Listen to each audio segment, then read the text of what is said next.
Star one Maharashtra news बातमी लावणे काम नाही, बातमीचा पाठपुरावा करणे काम आहे. जनसामान्यांचे निर्भीड व्यासपीठ स्टार वन महाराष्ट्र न्यूज. आजच आपल्या चॅनलला लाईक करा, सबस्क्राईब करा, शेअर करा. वेसा तालुका कोपरगाव येथील कत्तलीसाठी डांबून ठेवलेल्या 48 गोवंश जनावरांची सुटका करून 2 आरोपींविरुद्ध गुन्हा दाखल करण्यात आलाय.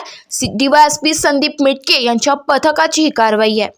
दिनांक 23/12/2023 रोजी डीवायएसपी संदीप मिटके यांना गुप्त माहिती मिळाली की वेस तालुका कोपरगाव येथील आरोपी राजू नसीर इनामदार वय वर्ष 27 राहणार वेस तालुका कोपरगाव याच्या घराजवळ असणारे पत्र्याचे शेड मध्ये तसेच आरोपी तन्वीर गणीभाई सय्यद वय वर्ष 21 राहणार वेस तालुका कोपरगाव याच्या वेस ते रांजणगाव रोडच्या कडेला असलेल्या पत्र्याच्या शेड मध्ये कत्तलीकरिता गोवंश जातीचे जनावरे आखडून दोऱ्याने बांधून ठेवल्याबाबत माहिती मिळाल्याने सदर ठिकाणी कारवाई करण्याकरिता पथकातील अधिकारी आणि अंमलदार यांना आदेश दिल्याने पंचासह सदर ठिकाणी जाऊन छापा टाकून 1,20,000 रुपये किमतीच्या 48 गोवंश जनावरे ताब्यात घेऊन त्यांची गोशाळेत रवानगी केली आहे व 2 आरोपींविरुद्ध शिर्डी पोलीस स्टेशन येथे फिर्यादी हेड कॉन्स्टेबल अविनाश मकासरे, फिर्यादी हेड कॉन्स्टेबल इरफान शेख यांच्या फिर्यादीवरून शिर्डी पोलीस स्टेशन गुन्हा रजिस्टर नंबर 1117/2023 आणि 1118/2023 नुसार महाराष्ट्र प्राणी संरक्षण अधिनियम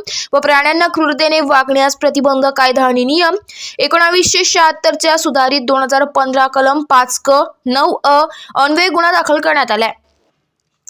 सदरची कारवाई राकेश ओला, पोलीस अधीक्षक अहमदनगर, स्वाती भोर, अप्पर पोलीस अधीक्षक श्रीरामपूर, डीवायएसपी संदीप मिटके यांच्या मार्गदर्शनाखाली PI Sopan Shirsat, API Yogita Kokate, head constable Irfan Shaikh, Ashok Shinde, Avinash Makasare, Sachin Dhamane, Sandeep Damale, Sagar Sadaphal, Dinesh Kamble, Somesh Gardas तसेच चालक एसआय सुरेश गोलवड, चालक HC अप्पासाहेब थोरमिसे यांनी केली आहे.